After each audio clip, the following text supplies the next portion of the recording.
I've got concrete showing up here in just a few minutes. We'll get the mud laid down.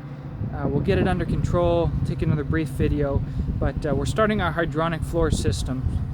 If you want the name of the company I went with for the hydronics, I'm going to put it down in the description. Been super happy with them.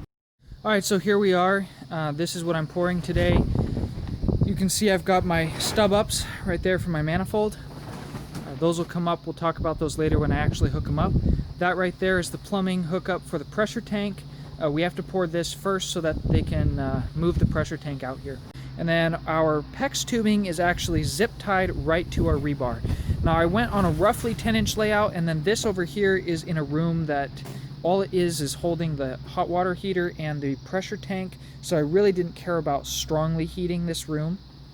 And then you can see we're back to a fairly close 10-inch pattern through here. I've got holes in my bulkhead here, and that lets the PEX tubing go through there.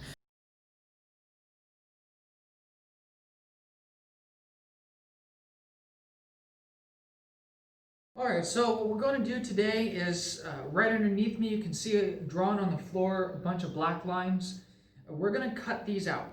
The plumber needs enough room to get his plumbing underneath this current concrete floor, and to do that we've gone down, we've rented a machine sitting right over there. Disaster saw. It has a diamond blade on it. As you can see, we've got it hooked up to water.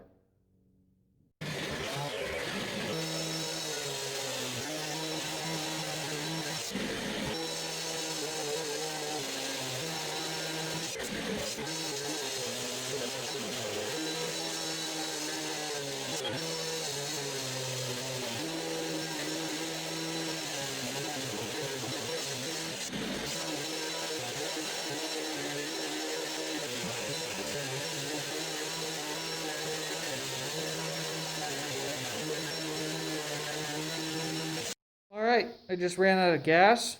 This is where we got to so far. So as you can see, I'm almost to where I'm going to poke it out through the building. This is going to be the drain and where he's going to go up with a vent and everything for the bathtub shower. And this is for the bathroom sink. This is for the toilet. And this long line coming over here is going to connect over to a corner sink. As you can see, I'm just making a pretty tremendous amount of mess. We'll keep rolling.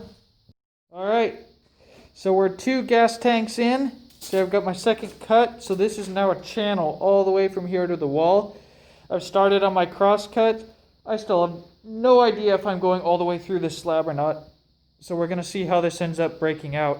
I'm going to make a few cuts every so often, hopefully plunge all the way down and hit it with a sledgehammer and really hope it's not 6 or 8 inches deep.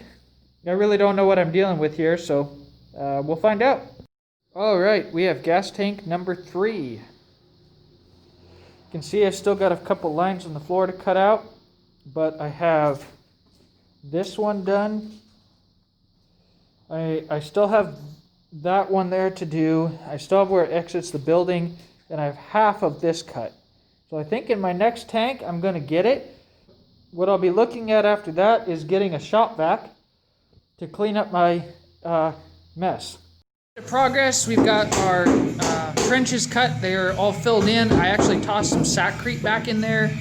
And as you can see, we're getting ready to lay all the foam mylar down. Rock and roll!